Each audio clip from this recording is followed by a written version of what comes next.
Welcome to Navigating Life with Vision Loss, an Aftersight original podcast.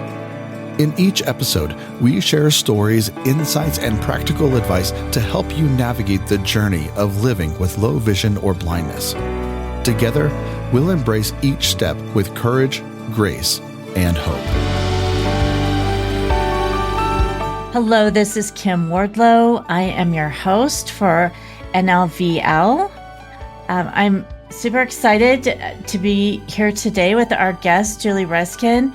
We are still in our advocacy series, and we've covered a lot of different topics, but today's topic I feel like is very relevant, like currently day to day, and very important for everyone to know about. So welcome, Julie Reiskin. She is the co-director of the Colorado Cross Disability Coalition. So welcome, Julie. Thank you so much for taking time to talk with us today. Thank you for having me. So I thought I could try to do a more expanded introduction, but Julie, I just thought I would have you tell us a little bit about yourself, your background, and how you got involved in the disability advocacy work. Thank you. So I'm the co-executive director of the Colorado Cross Disability Coalition. I'll tell you more about that in a bit. I've been involved in social justice work really my whole life. I started when I was 5, and my family moved from Chicago to Connecticut, and I became very aware of race and things not being fair. So that started my kind of lifelong quest of social justice work. I got into disability rights around the time I acquired a disability. That was, again, in the 80s. And I got very involved in healthcare advocacy in particular, based on lived experience. I was diagnosed with multiple sclerosis fairly young, in my 20s, and I knew enough to know that I'd have additional expenses as someone with a chronic illness. I didn't consider it a disability at that time. So I went to graduate school figuring I needed to increase my earning capacity. When I finished graduate school, I thought, and I got my graduate degree in social work, I thought, well, I want to try out maybe doing some clinical work. I'd done organizing before.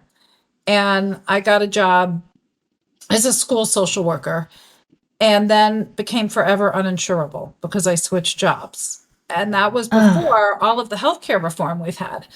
So right. I was uninsured. And even though I was able to make money, I was able to work, I became so much more disabled because I couldn't afford a lot of the stuff that people with disabilities need, which is all under the guise of healthcare. I got to the point where doctors said they wouldn't treat me. They wouldn't even prescribe medication unless I went on Medicaid. And in those days, that meant going on disability, meant I'm going on Social Security, even though I've never been unable to work. So that started a 20-year stint being poor, even though I have a master's degree and I'm able to work, until we got Medicaid buy-in in Colorado in around 2014, 2015. And I've been able to be paid for my work ever since then. I've always worked. I just couldn't be paid for it for 20 years. That's so unfair.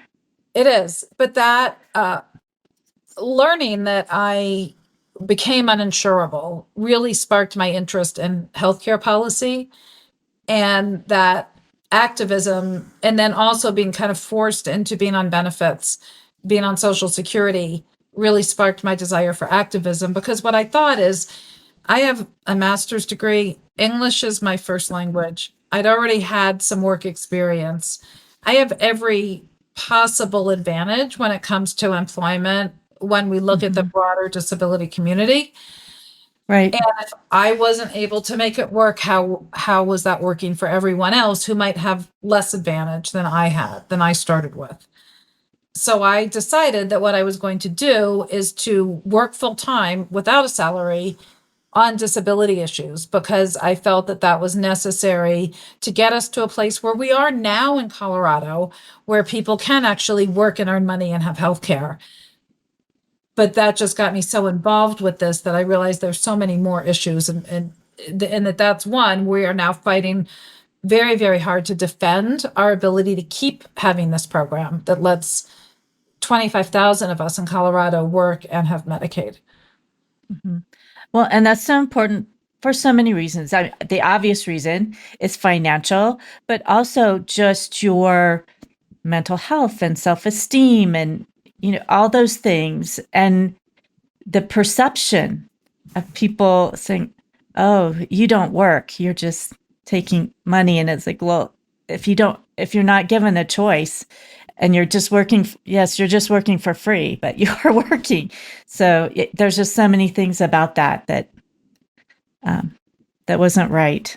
So hopefully we're able to keep that in place so people can work and be paid appropriately for their work. Yes, in our society, working is what adults do. So people with disabilities shouldn't have different expectations. Now, some of us can't maybe work full time. Some of us might need accommodations. Sure.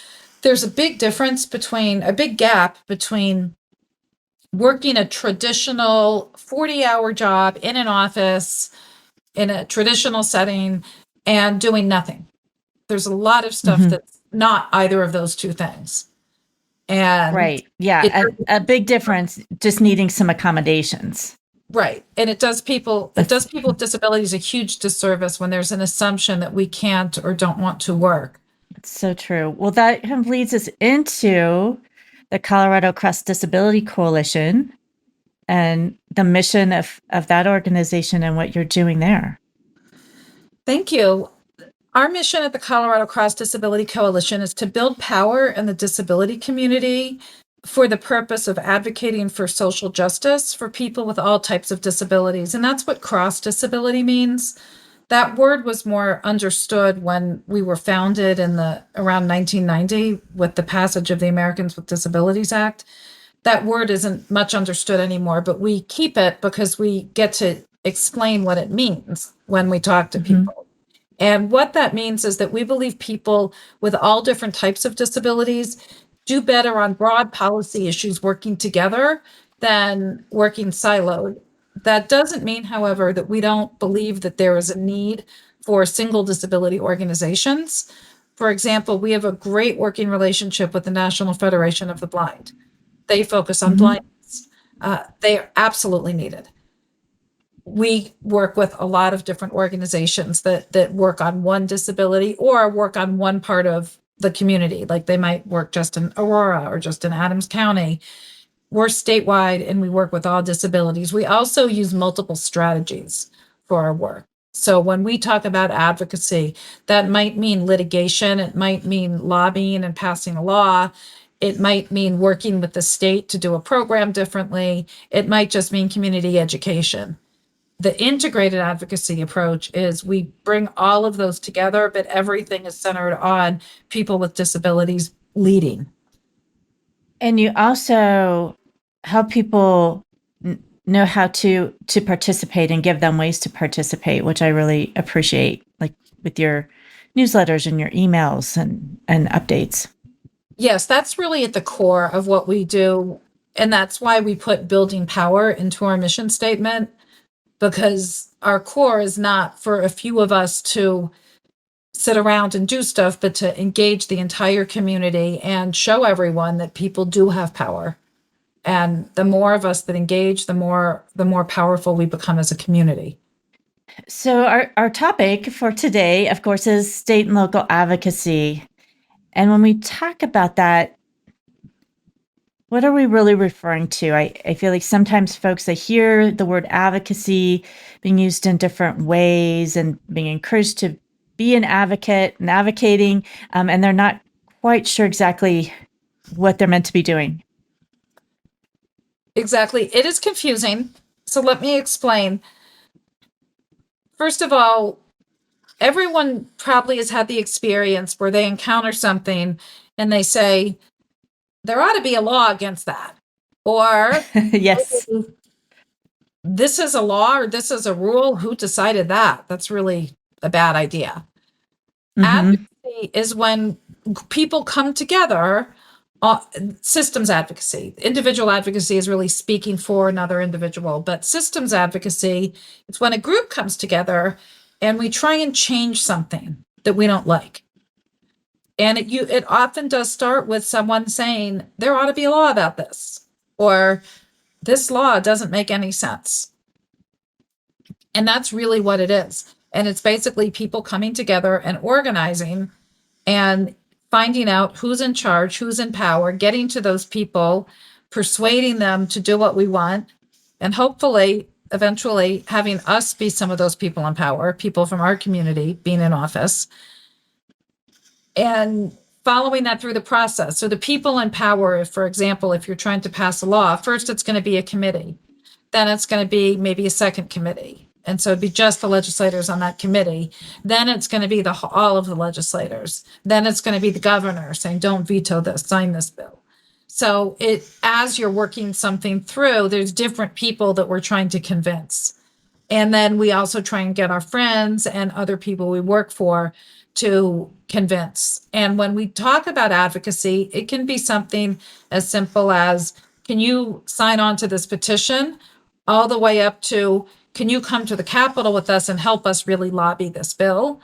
And a lot of stuff in between. It might be just testifying at a hearing once. It might be being part of a steering committee where you're really guiding the strategy. It might be writing a letter to the editor. It might be allowing your story to be used, where you just get on something like this and we record you and then put your story in with a bunch of other stories to show that what we're trying to do is something that is more widespread than the few of us that might be pushing the issue. So that's what advocacy is. We talk a lot about policies and laws. I want to explain what a policy is. People know what a law is generally, but a policy, Yes. people are like, well, what is policy? What does that mean? All a policy is a written or formal way of doing things. We all deal with policies in our lives. When I talk about this, I talk about a formal policy. Everyone who's ever had a job has dealt with a formal policy. And when people say, well, what's that? It's the thing you get the first day you get hired that you promptly lose. And then you look That's for true. it when you're either mad at your boss and you want to know how to complain, or you want to know, are we getting such and such day off? Is that a holiday at our company? Right. That's when people look for the handbook. Right. And then you look for the handbook and it's like, well, what did it say? And that's generally the only time people look at it. Or they, you might want to know, like, what is our policy? Are we supposed to get a raise every year? Or is that dependent on something else? Or all those kinds of things you want to know. People also have policies in their families. And those policies generally aren't written down. And when I teach this, I ask people to share, what's a policy in your family? I know when our kids were young, we had a policy that you could not alter your body until you were 18. So the minute both of our boys turned 18, they tatted right up, because no tattoo. We just had a belief that you should not do something permanent until you're old, until you're an adult. So that was a policy we had in our family. A lot of, some families in this day and age have no device at the dinner table policy, as an example. Now, obviously that's not written down, but a policy is just a way of doing things that people understand. Everyone involved understands what it is. Sometimes that policy is because I said so, because someone's in power and they get to. Sometimes it's a policy that might go through a committee. When we advocate, we have to figure out who's making this policy, who's making the rule.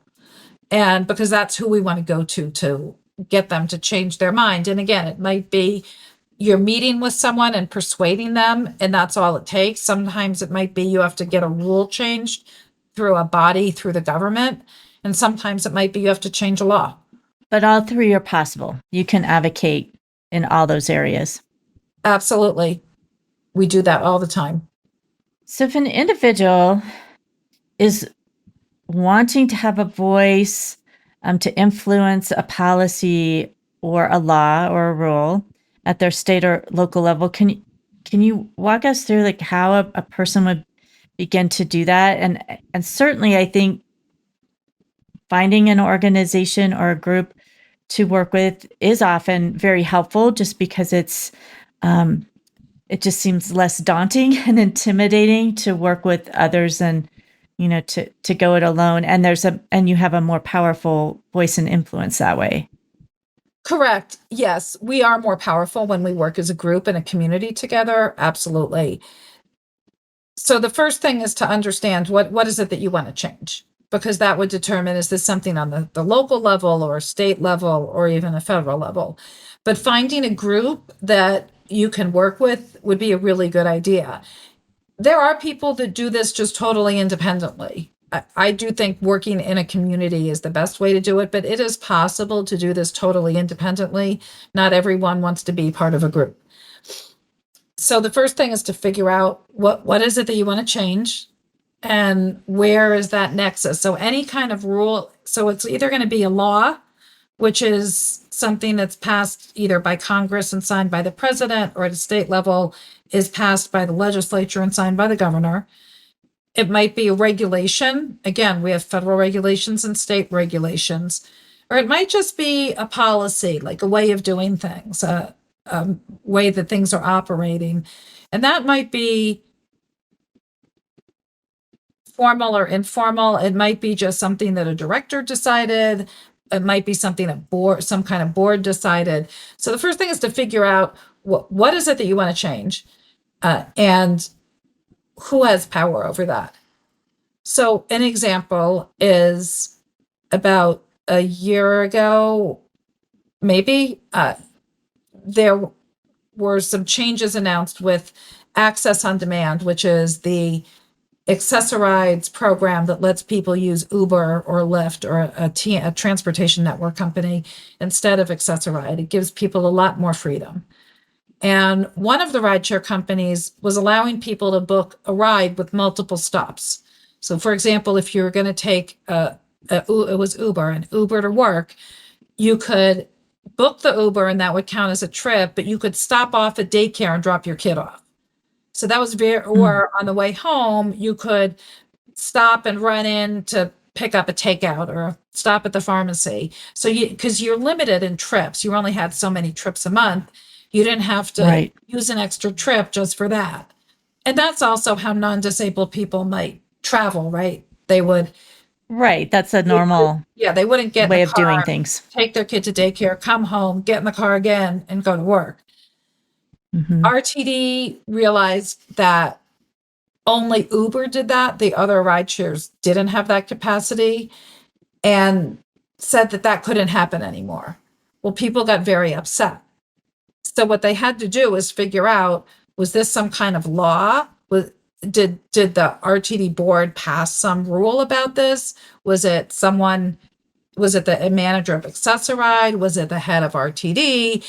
And it had to figure that out. And so what people did when they couldn't get anywhere really with the staff is they started going to the board and testifying and saying, we want this changed, because with RTD, the board is where things rest.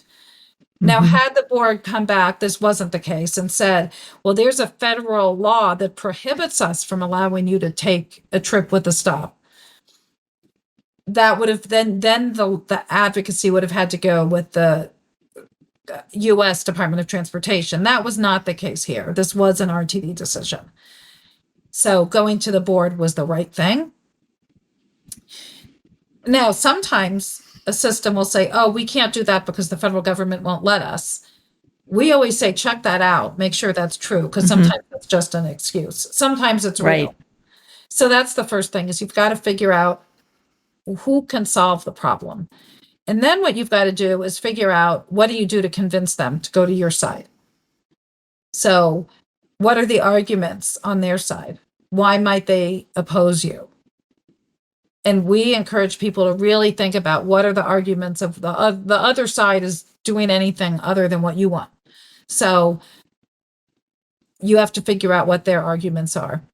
And by the way, anyone who's ever been told any of the following things, like, do you have to argue about everything? Can't you just let it go?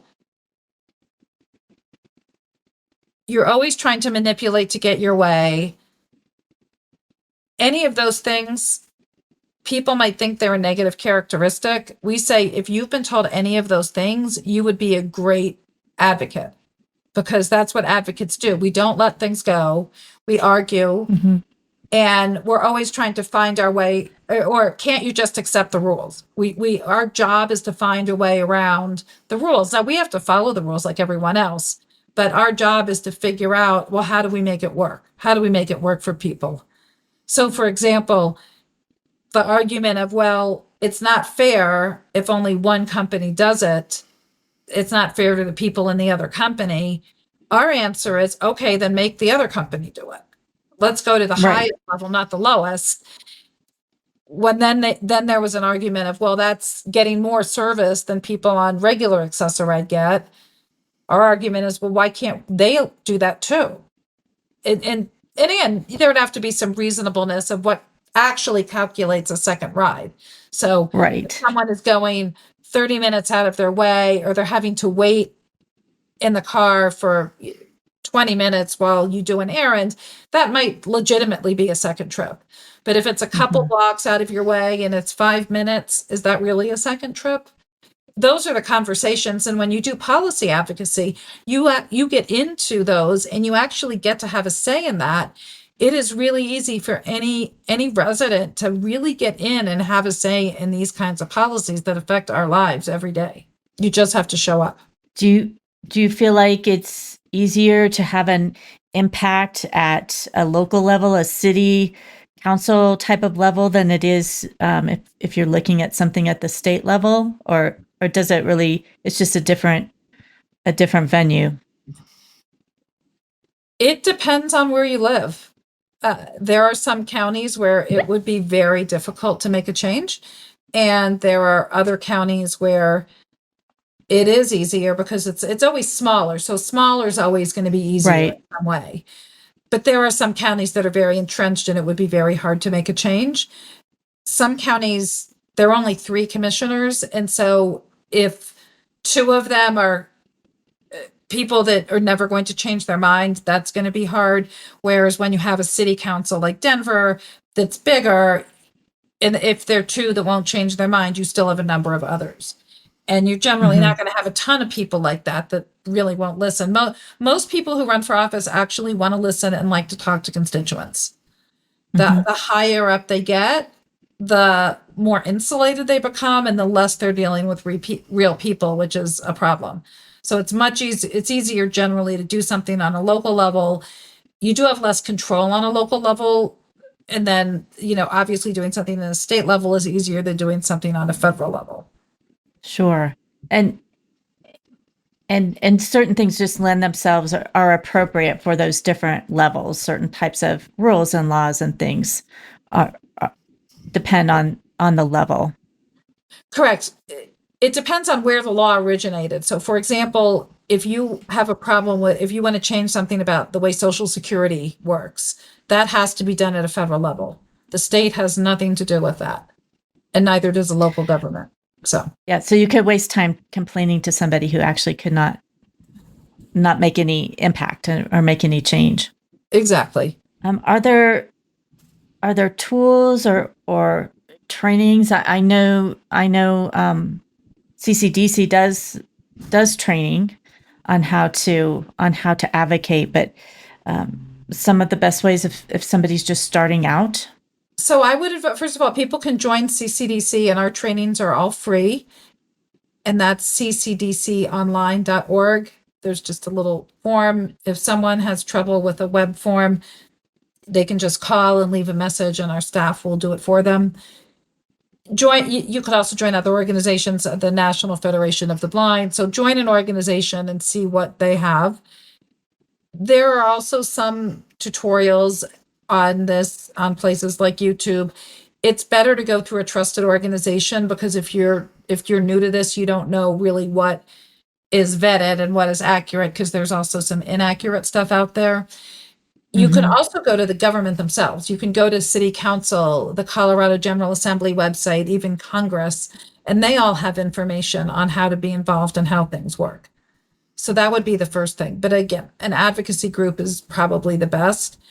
In terms of tools, there are all kinds of fancy tools. What we found is a lot of them are not accessible. When we were looking for just a communications tool that we were going to use, we had to do a lot of the ones we looked at got knocked out because they weren't accessible.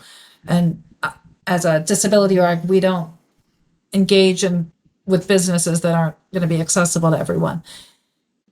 You can also follow bills at any level, city, local, state, or federal, on those government websites, and there are bill trackers there also.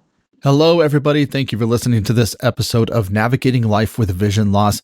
What a wonderful episode in talking about how legislative action and advocacy work in the blind community. I hope you guys got a lot of good information out of this episode, because we're actually going to come back with part 2 next week.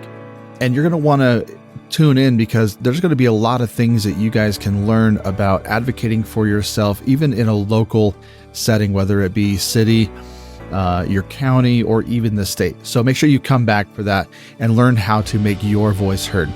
Thank you for listening to all of our AfterSight originals: Blind Sight, Blind Level Tech, Navigating Life with Vision Loss, The Blind Chick, and coming soon in the fall, we're going to be having a new series called Code Orange. So be on the lookout for that. All right, everybody have a wonderful week. We hope this information has helped you navigate your life with vision loss.